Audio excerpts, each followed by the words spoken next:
right, so major news that we talked about on the live stream last night. It's whether or not there will be a non-smoking casino in Las Vegas. That's what we're talking about today.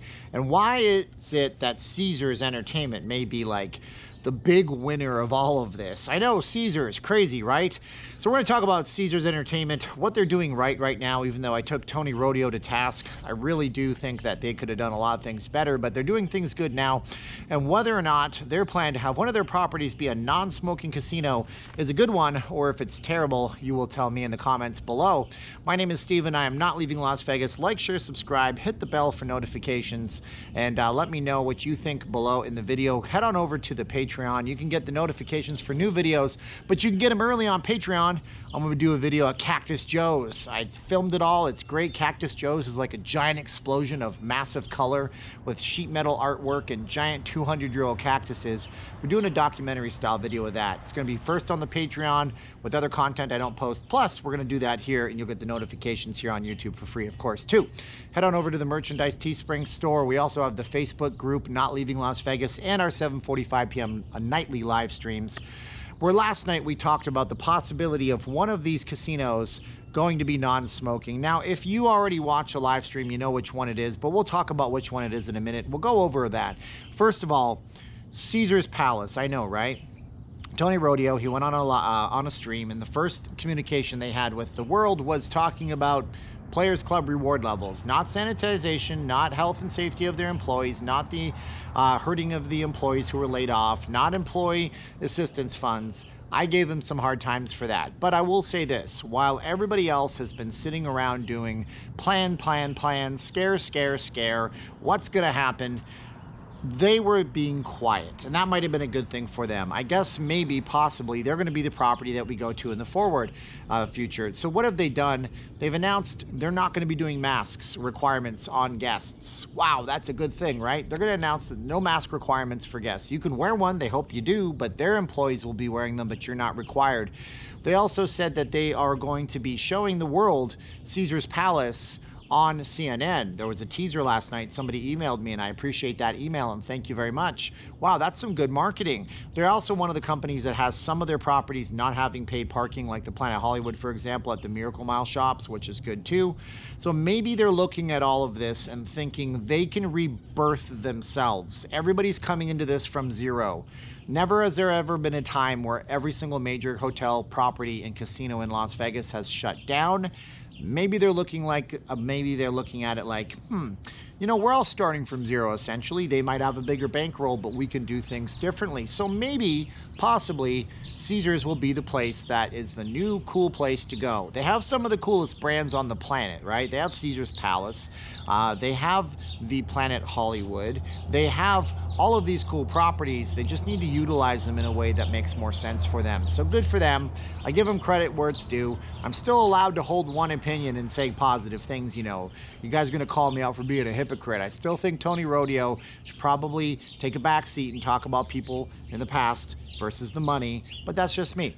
But we got to get to the part about the non-smoking casinos, because that's a big thing. People have been talking about this on the channel for a really long time, saying, well, we need to have non-smoking casinos. It's quite simple, they say. You know, the C-19, it passes out of the lungs, it has, it's in the smoke, and then the smoke lingers in the air, and so, yeah, and well, yeah, okay, possibly, we don't know. That's not science. I've never heard that science. If it is science, please comment below and drop us a link so we can all learn better. But then we had people saying, you know, you didn't have to wear a mask. Now they say you got to wear a mask because it could just linger in the air all the time. But the whole argument for non-smoking casinos has been being made and waged for years. We already have non-smoking laws in Nevada. They're not applied to the casinos, but they could be. And in this case, one of the properties that Caesars owns might apply them. We'll get to that in just a minute. Why I think that that might actually happen based on demographics, not so much based on they want to keep people healthier, but they want to try something new, rebirthing themselves, like I said before. So anyhow, we have some laws in Las Vegas that pertain to smoking. It says that if you serve food, you can't have smoking. Or if you have smoking, you have to have a sectioned off part of the place. That's why when you go to the Fireside Lounge at the Peppermill, one part of the restaurant, the vast majority of it is non-smoking, and then you have a big glassed-in section, which is where the fire is. That's why they call it the Fireside Lounge, and that's why that is set up the way it is. Makes sense, right? Yes, makes sense. Perfect. But the problem was when they came out with this law and they said anywhere that serves food or anywhere that isn't a casino has to be non-smoking, a lot of places that had food and had small little gaming areas, they got a little bit up in arms. They said, oh my gosh, well, we have gaming and we have food. What do we do? So they passed a new law. They said that if you have food and gaming right next to each other, you go all smoking. And that's what people like to do, they said. They like to come to Vegas. They like to smoke. They like to drink. They like to gamble. They like to do the adult things. It's called Sin City for a reason after all, right? Okay, fair enough. Now, my first knee-jerk reaction to this, we heard this on VitalVegas.com. Vital Vegas is a really good resource. Before I had a source of my own, I just used them, and I still use them as a source on different things because they've been right like 99 out of 100 times on stuff. They're saying that this property is going to reopen. This property is going to be a non-smoking property. Now, the demographics of the property play into it, right? And it does play into the whole idea of rebirth. My first reaction to this was knee-jerk. I said, and I don't smoke. I do not smoke. I've never even tried a cigarette in my life. My parents smoked for years. They said, son, this is a horrible thing to do. I wish I could quit. Please never start. And if you do, I will kick your ass. That's what they said. Fair enough, right? And I never started. But I thought to myself, well, come on. Don't do that. Don't use a giant, huge crisis of health to try to push something that people have been pushing for a long time. And then I settled down and I asked a few people. Like Rick Harrison would say, I called a guy that knows about this stuff.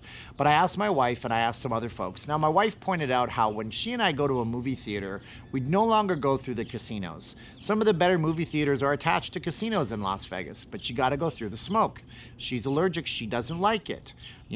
At the same time, I know people that just come here and all they do is smoke when they're in Vegas. That's not to say that's all they do. They only smoke when they're here.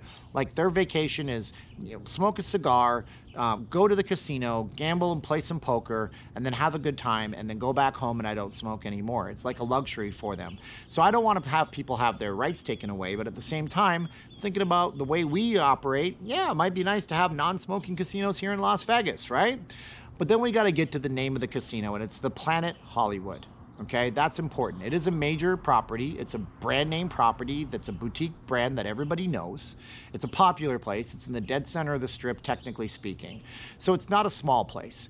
But why would the Planet Hollywood be the place that is supposedly rumored to be going non-smoking? Well, that comes down to demographics. And it's very simple. The history of the Planet Hollywood is that at one point it was the Aladdin. Robert Earl, the owner of the Planet Hollywood brand that makes the restaurant chain, bought it so he could make it into a Planet Hollywood. Robert Earl had been looking at the Palms. The Palms had celebrities and younger folks going to the Palms. When I say younger folks, I'm talking about age 21 to say 30, that kind of, I don't know the exact marketing demographics with casinos, but that age bracket. Now, when he bought that, he ran it into the ground. Huge amounts of losses. I think I read $900 million. I can't say for sure, so don't take me to task for that if I'm wrong. Caesars came out, bought the property, and then still marketed to those types of demographics. So those types of demographics have been synonymous with the Planet Hollywood brand for years. So I imagine what's going on here and what's going through their heads is, we'll take the demographic of the youngest people that we have in Las Vegas coming to the properties, and we will go with a non-smoking trial for that. Because younger folks don't smoke as much. Older folks, it's a habit that dies hard, right? Unfortunately. And there's no evil pun intended right there.